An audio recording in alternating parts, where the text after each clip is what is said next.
because it is made from the heart.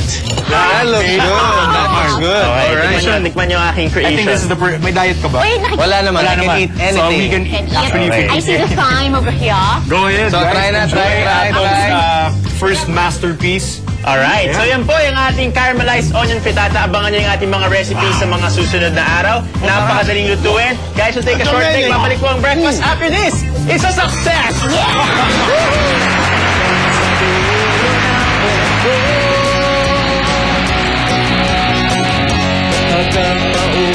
Our ating band for today. Yes! Alright, bakit pa 6-cycle mind? Kasi 6 members, tapos... 1, 2, 3, 4, 5, 6. Yung Yes. 6th member wala dito, tapos 6 minds working together to create songs, going to gigs, and etc. That's amazing. 6 but 1. Okay, here we go. Okay, how do you maintain your popularity? Since pang album nyo na to? 2 seconds. Second album? Okay, so what do you do to stay, you know, up there? Kami, tugtog lang kasi. Tugtog lang ng tugtog eh. Good songs para parang hindi malakas yung mga ganun. Dire-diretso lang. Tapos dapat talagang puro puso ang performance. Yes, That's right. So, what's your new single? Are you promoting any? Yes, we are. Yung title nung kanta, Touch. Okay. Touch. Alright. Yes, So, who and wrote Touch? actually Darwin did, and syempre arrangement and all the band. Tapos, and we're gonna shoot the video next week. So, sana abangan nila yung music video. Very exciting. What's the concept ng video? Secret. Oh, man. Oh, man. Okay. Well, you have our show. You have lots of shows. Yes, Right? August of September. I think we're actually- gonna plug it. Yes. Is it on the TV screen? No, let's just say it. Okay. Here you go, sir. Ito, may email address kami. It's 6cyclemind@yahoogroups.com. Ay, no. Tama. That's right. E-group pala to, sorry. 6cyclemind@yahoogroups.com. And you can contact us Substar Entertainment 453-5403. And gusto namin silang invite sa August 18. Ito po yung Orchestra 2 at saka syempre 6cyclemind. Nandun po yung If you want to contact them, again, Superstar Entertainment. This is number, right? 453-5803. That's right. Okay. So that's 6-cycle mind for you. We're going to give you a song from 6-cycle mind. One full song, I believe. Okay, here you go. 6-cycle mind. touch. 6-cycle As in one of our genuine favorites. One of our on genuine show. favorites, and we would like to thank 6-cycle mind for joining the very first brand new Thank breakfast. you. Maraming salamat. 6-cycle mind. Alright, ito naman. Now, we're waiting for something. Guys. Isipit ko na siya. We know what that means. It's time for Wordplay. Wordplay! Okay. Wordplay is this part of the show kung saan meron kami ibibigay sa inyo mga bagong words or mga phrases, and we'll teach you how to use them in everyday conversation. Very educational. Very educational. Actually, ito yung karamihan ng mga wordplays natin, these are the slang terminologies ng ating mga kabarkada nowadays.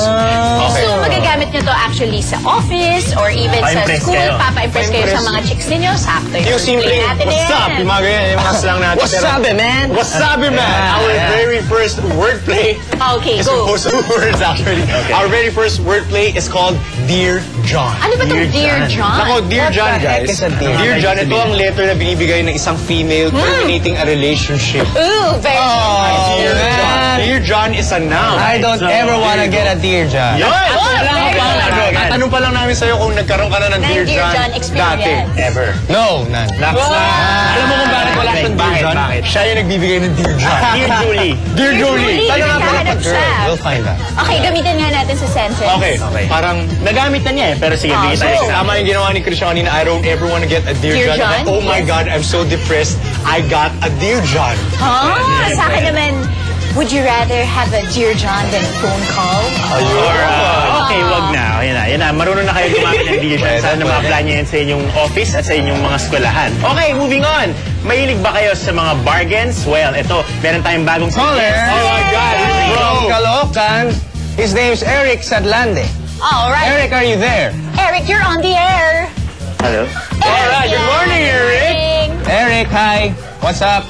I'm good. Is your song This Is The Moment?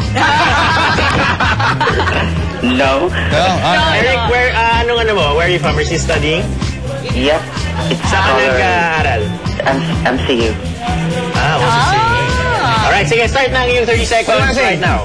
Okay, I'm gonna greet my classmates from section 9117, my teachers, and you know who you are. And my high school classmates, my college classmates, my college friends, everyone. It's good to be a part of the first show, you know, this Breakfast Gang, and I love the cooking here. And, oh God, you guys look so good. Having deja vu. Go ahead, Good morning, Eric. Thank you. Sunday, Asap. Yes. Alright, that's it for our show. Siyempre, Christian, kamusta naman ang iyong first experience? Hey, it was fun. It was fun. Parang barkada ko na kayo lahat. We are gonna have fun with you the rest of the week. Thank you so much. The week. I And love it. tomorrow I love naman kasama natin ang Globes Kanta Bathaan finalist sa show natin. Of course, I'd like to thank si Mike Francis Mayores for our set design. At happy birthday na rin, Kira Well, the husband of Tony. Guys, it is such a happy breakfast. Maraming salamat. Hope you are satisfied with everything that you got from this show. Thank you so much. Have a great morning. We'll see you tomorrow. Here's 6 Cycle Mind.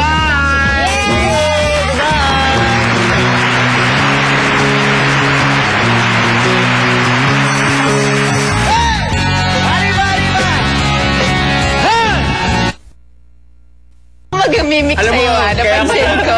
Yung ginagawa ni Kaya ako siya ginagawa, kaya ako ngumingit eh. Dahil hinihingal na ako nung ginagawa ko siya. So tama-tama, kailangan compose. Pero in You're on fairness, TV. masasabi ko, parang kang Johnny Bravo. Johnny Bravo. Yeah, pump it up with Sige, I'll Johnny take that Bravo. as a compliment.